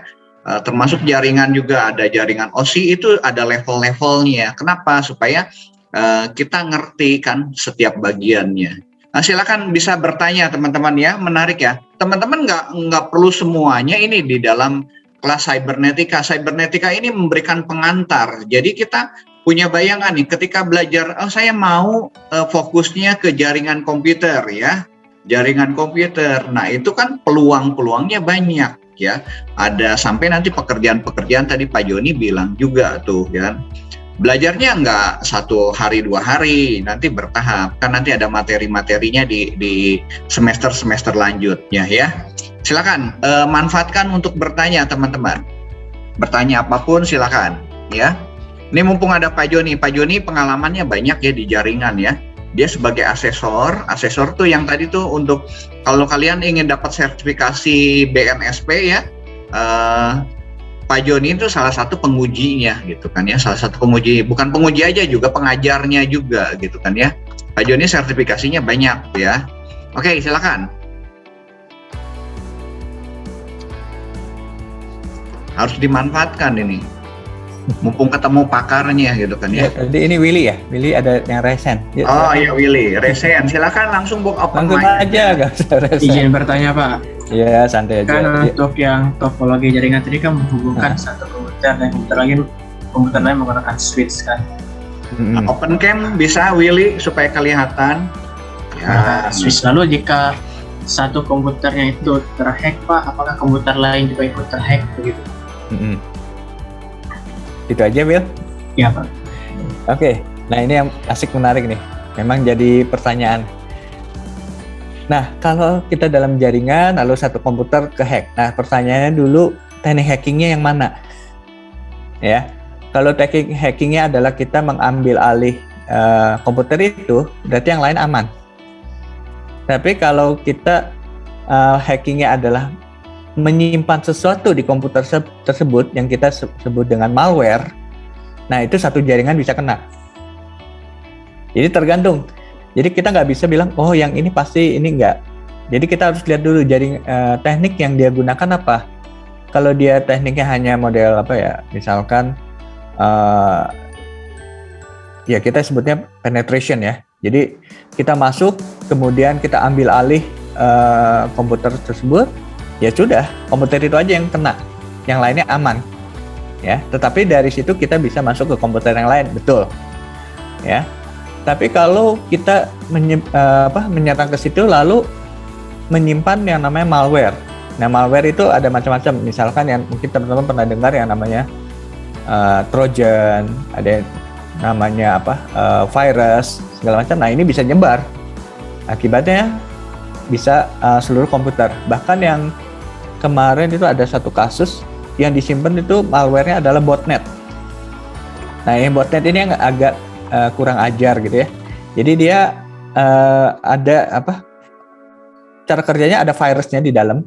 Jadi dia masuk satu lalu menginfeksi temennya dalam jaringan. Tapi dia diam dulu, diam nggak aktif gitu ya. Diam di dalam komputer sampai dia menunggu ada satu instruksi dari induknya. Nah, ketika induknya memberikan instruksi, komputer-komputer ini baru aktif. Nah, ketika dia aktif, dia akan mengikuti permintaan dari induknya. Ngapain nih? Misalkan nyerang website lain, misalnya, atau nyerang yang kita istilahkan dengan nanti teman-teman juga belajar istilahnya salah satunya ada DDoS, ya, distribute denial of services. Nah, akibatnya apa? Di target serangan itu akan tercatat alamat IP sumbernya kan. Akibat alamat IP sumbernya akan diblok nanti. Nah, akibatnya komputer yang tadi kena ketitipan botnet ini nanti nggak bisa connect lagi ke internet, bisa terjadi karena diblok semua. Ya, jadi ada tekniknya. Jadi kalau ada yang diserang gimana? Kita lihat dulu serangannya apa. Apakah dia berbentuk malware atau hanya masuk ke dalam satu komputer. Kalau masuk ke satu komputer ya kita tutup aja, celahnya biasanya aman. Ya, tapi kalau dia nitip, ya tadi ada malware, ada trojan, ada apa gitu. Ini harus diberesin nih. Satu, harus dihilangkan dulu malwarenya, ya. Jadi atau trojannya atau virusnya. Setelah itu jaringannya kita amankan. Ada tekniknya. Ya, jadi yang penting adalah kita tahu nih tekniknya ini, caranya ini. Nah, lalu kita antisipasi. Nah, cara mengantisipasinya ada. Kalau dia virus gampang ya, ada antivirus ya, itu enggak? Nah, antivirus install aja, update, pasti aman. Nah, kalau Trojan gimana ya? Kalau ada yang disebut dengan Trojan horse, nah ini agak ribet. Biasanya di antivirus ada beberapa yang mengantisipasi itu, tapi ada beberapa juga yang enggak. Nah, tapi ada juga yang tadi kalau disimpannya botnet, dia bisa silent dulu. Nah, caranya gimana? Biasanya kita lakukan yang namanya monitoring terhadap traffic. Kalau traffic kita tiba-tiba mengalami anomali, nah itu nanti ini. Nah itu nanti kalau teman-teman belajar ada satu teknik yang kita sebut dengan konfigurasi untuk IDS dan IPS. Ya, jadi ada intrusion detection system dan intrusion penetration system. Nah, kalau yang IDS itu melakukan monitoring aja. Jadi, ada nggak nih serangan gitu kan? Dia mendetek. Kalau ketemu ada serangan, dia kasih warning. Nah, kalau IPS lebih advance lagi. Jadi, kalau ada serangan, dia harus ngapain? Nah, itu nanti ada. Tapi itu tenang aja, nggak akan dipelajari di semester awal. Itu udah di atas itu, ya. Kalau nggak salah semester 7 ya, kalau nggak salah 5 atau 7 saya lupa ya. Jadi itu nanti ada triknya, ada caranya, dan sebagian besar itu kadang-kala kita nggak harus bikin sendiri. Jadi nggak harus bikin program sendiri, tapi sudah menggunakan yang sudah jadi ya. Jadi tinggal diimplement, jalankan, selesai. Tapi kalau memang perlu, kita kadang-kadang perlu coding sedikit dengan menggunakan Python. Ya, kalau nggak salah Procdas ya, pakai Python ya. Nah, jadi yang itu tuh nanti kepakai lagi kalau bikin untuk keamanan. Ya, jadi kalau teman-teman yang senang belajar itu senang keamanan ya, Pythonnya harus cukup bagus tuh, karena lumayan agak pusing itu di atasnya nanti. Saya nggak tahu. Pak tadi kalau yang socket programming diajarin di mana Pak? Ada nggak? Socket programming, jaringan, dia admin jaringan nggak ya Pak Joni? Nggak ada. Nggak ada ya. Ya, karena socket programming itu kita melakukan proses pemrograman dengan menggunakan alamat IP dan alamat port. Ini khusus. Nanti mungkin kalau nggak nanti dititipin aja kapan. Ya, nanti bisa dititipkan ya. Ya, Bahkan kita akan ada kerjasama dengan yang Mikrotik, kita ada kerjasama dengan Huawei ya. Kalau teman-teman nanti ingin perdalam, juga AWS juga ada ya, AWS. Kalau Cisco kita masih nggak ya Pak Joni ya? Materi yang kalau nggak salah di admin 1 itu materinya masih materi Cisco sih. Oh, materi Cisco ya. Tetapi untuk sertifikasinya saya nggak tahu. Ya, sertifikasi mah bisa nyusul lah kan gitu ya. Ya. Oke, thank you. Ada lagi Will Yandi? Yang lain juga boleh. Ya Pak, ada lagi Pak. Ayo, Kan dari banyak. kata Bapak kan kalau yang malware dia bisa ke komputer lain gitu kan. Nah, itu tuh ada nggak cara pencegahannya Pak? Seperti kalau setiap komputer tuh firewall-nya beda-beda gitu. Ya, betul. Untuk malware yang paling banyak dipakai adalah di aplikasi antivirus. Kalau firewall itu beda lagi. Firewall itu mengatur siapa yang boleh masuk dan kalau boleh masuk boleh ngapain. Jadi beda fungsinya. Kayak gerbang ya Pak Joni ya? Kenapa? Kayak gerbang ya? Will atau teman-teman yang lain pernah ke bandara nggak? Pernah ya? Kalau masuk kan suka ada mesin itu ya buat meriksa gitu. Nah itu firewall di situ. Jadi dia mendeteksi apa yang masuk dulu nih. Ini barangnya apa nih? Bahaya nggak? Nah itu fungsi firewall. Ya. Nah kalau antivirus itu kan biasanya model antivirus kalau kita sekarang vaksin ya. Nah kalau begitu masuk, nah sekarang ini harus diapain kan? Dibunuhnya gimana? Dihancurkannya gimana? Nah itu antivirus. Jadi kalau malware itu memang kita bisa tempatkan di dua. Satu ada di firewall, satu ada di antivirus. Jadi firewall tujuannya mendeteksi dulu. Kalau bisa di-cut di sana di-cut. Tapi kalau udah tembus gimana? Nah, biasanya kita pasang di yang namanya model antivirus gitu. Ada coba aja cek antivirus yang misal teman-teman gunakan ada nggak untuk malware-nya. Biasanya mereka di ininya ada ya di spesifikasinya. Oh ini untuk virus, ini untuk malware, ini untuk firewall, untuk apa-apanya ada. Ya, silakan. Tapi jangan lupa di update ya. Ya, karena kalau nggak diupdate ya sama aja bohong. Terus yang kedua OS-nya, teman-teman juga tetap harus update. Karena salah satu celah yang paling sering dimanfaatkan adalah sistem operasinya. Jadi kalau teman-teman saya coba kalau mau, saya coba cari dulu contohnya ya. Itu ada beberapa website yang ada website yang memberitahukan celahnya di mana. Mungkin ini teman-teman kalau yang senang di jaringan ini nanti akan jadi pertanyaan menarik dan biasanya belajar untuk nyerangnya nih ya bolehlah tahu ya. Ya coba saya lupa nih. Bentar.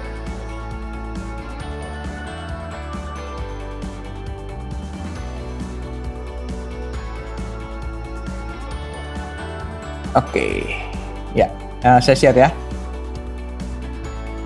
Silakan. Jadi ini ada satu website ya. Jadi teman-teman kalau mau masuk ini boleh. Ini ada satu website CVE ya. Ini adalah website yang mencatat semua kerentanan yang muncul.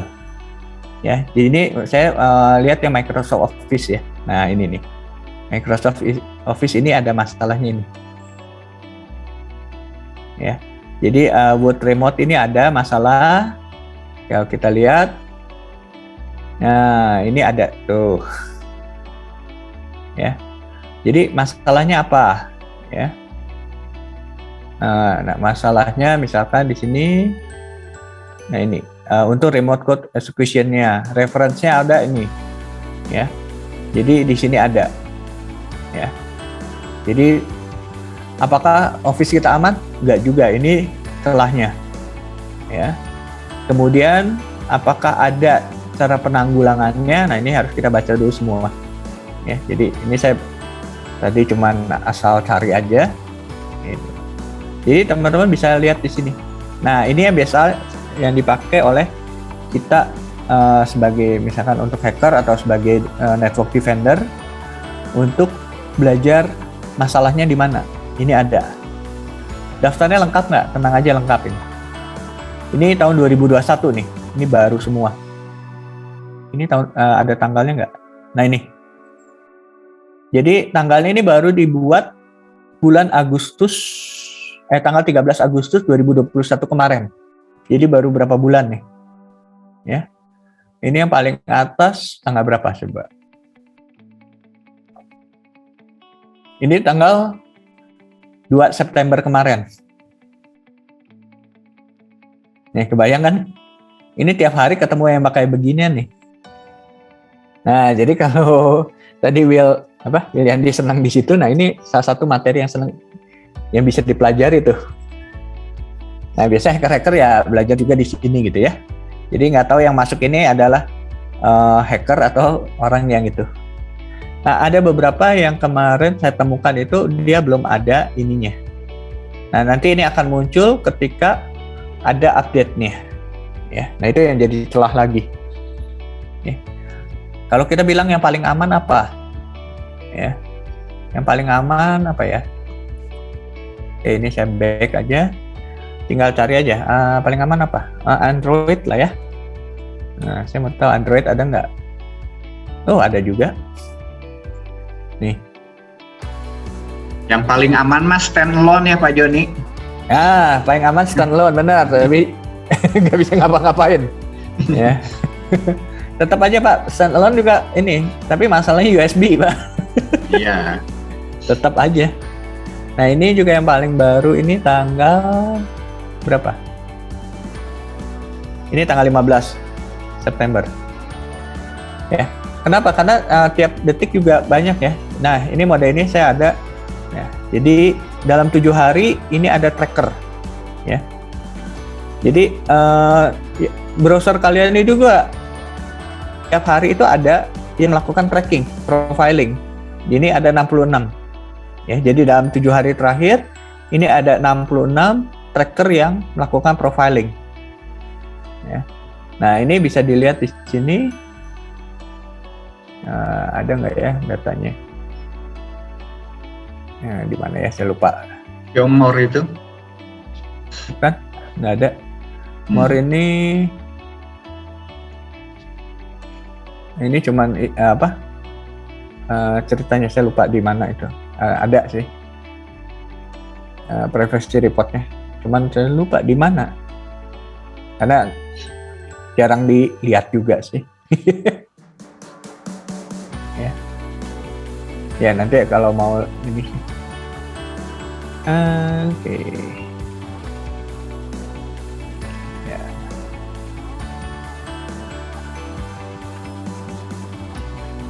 Ya kurang lebih itulah. Jadi tiap hari ada nggak yang melakukan profiling? Ada. Ya. Nah ini juga ada tuh. Oke, jadi teman-teman kalau yang senang di security biasanya nanti akan ketemu di sini dan nanti akan teman-teman belajar juga. Ya. Oke, nah ini ada konfirmasinya. Kemudian cara menanganinya juga ada nanti ada yang menjelaskan di sini. Ya. Oke, ada lagi silakan. Yuk. Ya, silakan Will atau ada teman-teman yang lain ya. Jadi ini cukup luas ya mengenai jaringan komputer tuh tadi bicara mengenai security ya. Jadi memang seperti yang tadi kita bicara masalah perangkatnya. Perangkatnya betul. Kita bicara masalah konfigurasinya, aplikasinya. betul. Kita harus bicara lagi keamanannya. Keamanannya ya. Kemudian kita juga nanti harus bicara masalah regulasinya. Regulasinya ya, betul. Ya, jadi contohnya ya di kita aja yang gampang, Pak. Jadi siapa yang boleh masuk ke ruang server itu kita belum ada regulasi yang jelas misalnya. Iya, Ya. betul. Jadi seperti itu ya nanti ini. Atau kalau di rumah kan ada biasanya apa? Ada WiFi untuk hotspot ya. Iya. Pertanyaannya yang gampang adalah teman-teman megang nggak user adminnya? Adminnya ya. Biasanya kalau udah dipasangin oleh petugas dari Telkom atau petugas dari Voice Media, MNC atau apapun, biasanya udah selesai, betul nggak? Nggak ada yang punya password adminnya kan? Iya. Nah, pertanyaannya simpel. Di dalam router itu tahu nggak apa yang isinya? Apa yang mereka kerjain di situ? Mereka masang apa di situ tahu nggak? Iya. Nah itu gawat kan kadang-kadang. Kalau saya selalu minta, ya. Kenapa? Karena kalau ada sesuatu saya bisa masuk ke dalamnya. Saya bisa lihat. Oh kalau dia bilang lagi down, betul nggak down, ya kan? Kalau tiba-tiba deadlock atau apa trafficnya, nah itu. Atau kalau mau kita bisa mengatur yang namanya blacklist atau whitelist. Siapa aja sih yang boleh connect ke WiFi kita? Tetangga boleh nggak? Ya. Terus terang kalau saya kadang-kadang iseng ya kalau mau masuk ke WiFi depan rumah gitu ya, misalnya tetangga punya. Ya karena kenapa nggak dilindungi gitu? Itu kan ikutan aja. Masuk lihat-lihat. Bisa nebeng ya. Ya nakal dikit lah. Tapi jangan rusak ya. Ya itu biasa nanti mantap. belajar di ethical hackingnya itu ada ya. Ada cara masuknya. Cara masuknya ya. Tapi jangan minimal jangan rusak lah. Jangan merugikan orang lain ya. Kenapa? Karena sebetulnya kalau dari undang-undang ITE-nya ketika kita melakukan scanning itu kita sebenarnya boleh dituntut loh. Masalahnya banyak orang yang nggak tahu mendeteksi ada nggak orang yang melakukan scanning gitu. Jadi kalau kita melakukan scanning, misalnya saya melakukan scanning ke jaringannya Maranatha dan Maranatha tahu saya melakukan, Maranatha boleh mengajukan tuntutan asal ada bukti. Masalahnya tahu nggak cara melakukan atau melihat lah ya siapa yang sedang melakukan scanning ke kita. Iya. Ya itu nanti mata kuliahnya itulah. Ya betul. Jadi saya pernah dengar presentasi dari BCA gitu kan ya. Nah, bank itu dia punya ahli-ahli IT security-nya gitu kan ya. Sehari itu bisa sekitar ribuan, dia katanya 3.000-an gitu kan ya. 3.000 serangan ya, kelompok serangan lah. Kalau dihitungnya mungkin bahkan banyak sekali gitu kan ya. Fungsinya gitu kayak satpam tuh. Ya, kayak satpam lah kalau di rumah kita atau di gedung ya. Kayak gitu ya Pak Joni ya? Ya, itu nanti sebenarnya mereka nggak nongkrongin liatin terus ya. Itu mereka biasanya masang yang namanya IDS tadi, Intrusion Detection System-nya. Jadi kalau ada serangan tadi ada deteksi itu, lalu ada warning, nah mereka langsung baru intervensi. Tapi kalau misalkan serangan itu sudah sering terjadi, mereka bikin di IPS. Jadi IPS itu secara otomatis akan kita istilah mendam, ya. Jadi paket data yang masuk itu akan secara otomatis kita buang. Jadi nggak akan diterusin gitu. Itu ada, Pak. Iya. Masalahnya belajar konfigurasinya itu. Ya, menarik lah. Ya kalau yang ngerti menarik dan juga menyebalkan. Kalau yang biasanya 3.000 masih dikit, Pak. Kemarin saya ngobrol dengan orang dari IDC3. Itu yang masuk ke Indonesia dalam 1 detik itu 21 juta. Serangan. sekitar 21 juta dalam 1 detik. Iya. Tinggal arahnya kemana ya itu. Ya. Mungkin ya yang 3.000 masuk ke BCA, sisanya masuk ke bank lain gitu kan, atau ke website lain. Gitu. Nah itu sekitar segitu dalam setiap detik. Ya. Bayang lah. Oke, silakan ada yang bertanya yang lain ya. Thank you Willy ya. Ya Pak, terima kasih Pak Joni. Ya, Ya, sama-sama ya. sama ya. Jawabannya. Oke, silakan. Silakan. Masih ada waktu. Saya sudah bagikan juga exit tiket ya, sama yang seperti di morning. Jadi teman-teman kalau mau masuk morning boleh, kalau nggak ada di chat juga ya exit tiketnya. Sesuai kelasnya ya, sesuai kelasnya. Nah, nanti di morning saya ada kuis mengenai topologi jaringan, emang sebagian aja. Itu ada 20 soal. Silakan kerjakan, boleh open book, boleh lihat internet, silakan. Itu buat pengantar-pengantar topologi jaringan lah ya. Singkat lah ya. Kalau yang tadi yang diberikan sama Pak Joni lebih lengkap lagi ya. Nanti materinya saya simpan juga di morning ya. Sekarang nanti rekamannya saya buat juga ya ini. Baik, ada lagi teman-teman? Ada yang mau bertanya?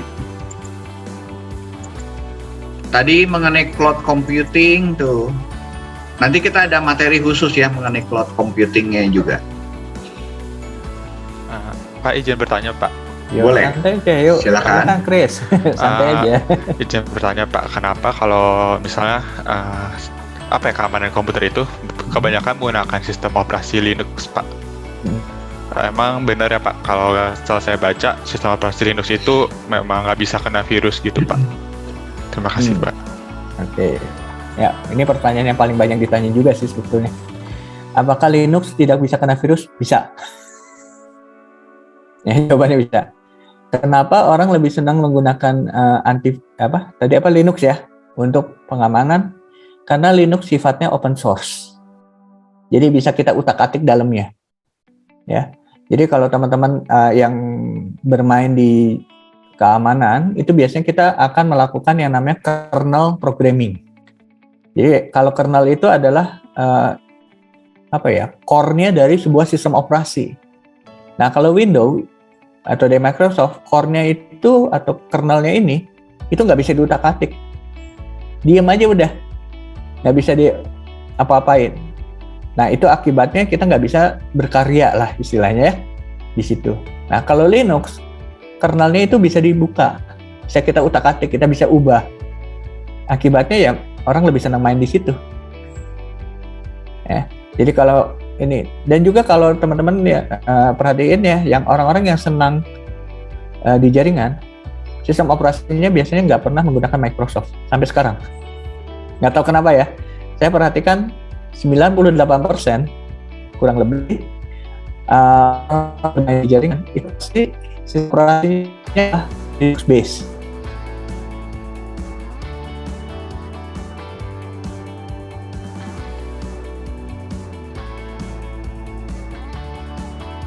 Belakangnya untuk itu lah ya.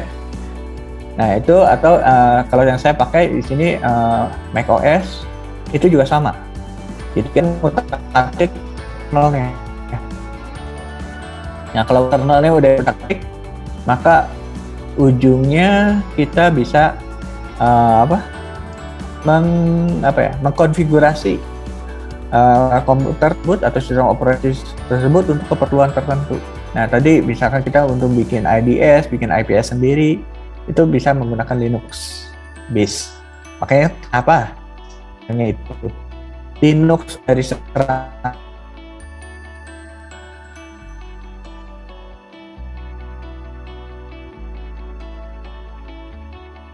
mitra.org itu Linux ada nggak masuk di situ? Jadi tetap ini. Kenapa? Mungkin teman-teman ada yang pernah dengar serangan kepada Cisco atau serangan kepada Mikrotik.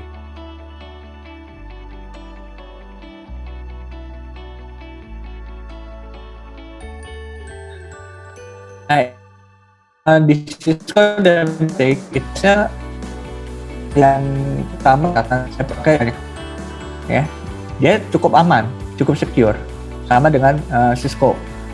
Tapi tetap aja dua-duanya masih bisa diserang, ya kan? Jadi apakah aman semua? Selama itu buatan manusia, nggak ada yang aman deh 100%. Jadi yang penting sebetulnya bukan kalau saya bilang lebih baik kita mencegah daripada kita beresin akibatnya gitu, ya. kalau beresin virus ya ujung-ujungnya takutnya harus format segala macam kan. Nah itu makan waktu gitu. Jadi lebih baik kita prevent dulu supaya kita nggak ada kerjaan di belakang gitu. Gimana ya kita juga menjadi yang bikin virus ini tapi tujuannya bukan menyebarkan, tetapi bagaimana mengantisipasi melakukan itu. Seperti itu. Jadi kalau teman-teman yang senang di jaringan itu biasanya kita belajar itu bukan untuk menyerang. Yang kita belajar adalah untuk mengantisipasi jaringan kita, sistem kita supaya tidak diserang orang lain. Itu yang aman. Ya. Itu. Cukup Chris atau ada lagi Christopher? Boleh deh Pak, satu lagi. Silakan, 10 lagi boleh tuh. Kalau menurut Bapak, untuk pemula itu lebih baik menggunakan sistem operasi Kali Linux atau Ubuntu, Pak? Untuk belajar apanya? Belajar jaringan komputer juga sih, Pak, kayak penetrasi gitu. Oke, kalau untuk jaringan semua Linux boleh. Kalau Chris mau belajar Kali itu berarti Chris masuk ke dalam cyber security-nya. Jadi kalau cyber security memang salah satu yang kita gunakan adalah Kali Linux. Ya, jadi di dalam Kali Linux kalau teman-teman ini ya, cuman jangan disalahgunakan. Di situ banyak sekali tools untuk melakukan hacking. Banyak sekali. Tetapi itu yang basic. Ya, jadi kalau teman-teman gunakan menyerang ke jaringan biasanya itu kedeteksi. Nah, makanya kenapa tadi saya sampaikan kalau teman-teman mau itu belajar yang Python. Nah, nanti di Kali Linux teman-teman melakukan coding untuk membuat yang kita sebut dengan istilah payload. Payload itu sebenarnya program yang kita tempelkan ke dalam sistem operasi untuk kebutuhan tertentu. Entah itu untuk penyerangan, entah itu untuk penangkalan. Ya. Jadi salah satunya nanti menggunakan Python. Ya. Jadi kalau untuk belajar jaringan dulu Linux apapun ya bisa ya. Tapi kalau untuk mulai mendalami bidang cyber security memang salah satunya kita menggunakan Kali Linux. Ya. Ada lagi Chris? Silahkan. Cukup Pak. Terima kasih Pak. Ya, santai aja. Ada lagi yang lain silahkan. Thank you Chris. Silakan ada yang lain. Teman-teman ada lagi? Satu lagi deh. Ya, silakan. Ya tadi bocor Pak Edi ya, nggak apa ya, biarin dah. Ya. Ya. Jadi teman-teman juga kalau masuk ke cyber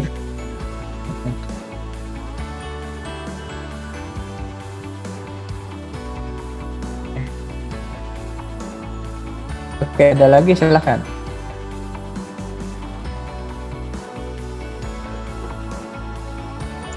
Baik, kalau ada lagi nggak? Kalau tidak ada, kita akan akhiri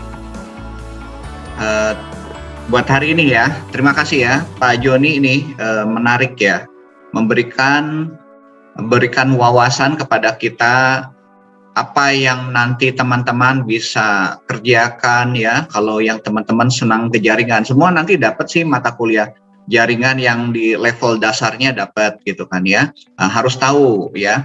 Walaupun nanti mau peminatannya yang lain, tetapi nanti kalau teman-teman ingin perdalam, banyak hal yang kita bisa explore ya mengenai jaringan ini. Kalau yang senang, kalau nanti kita kan ada beberapa bagian ya, ada yang nanti ke arah software engineering-nya, ada yang ke arah ini jaringan ya, ada juga ada arah multimedia gitu kan ya, atau nanti ke software mobile seperti itu ya. Silakan teman-teman nanti pelajari aja ya. Minimal di dasarnya harus bisa gitu kan ya, supaya ngerti nanti ketika kita mau bikin web nih, saya nggak mau belajar jaringan ya, tetap nanti jaringannya kita harus tahu pakai apa, terus service apa yang kita gunakan gitu kan ya. Nah kalau misalnya saya mau belajar programming, katakanlah di front end-nya atau di back end-nya juga sama, jaringan akan menjadi satu jembatan ya bagi kita. Baik, kalau tidak ada, kita akan tutup dalam doa ya. saya akan tutup dalam doa ya. Yuk, mari kita mengucap syukur buat hari ini.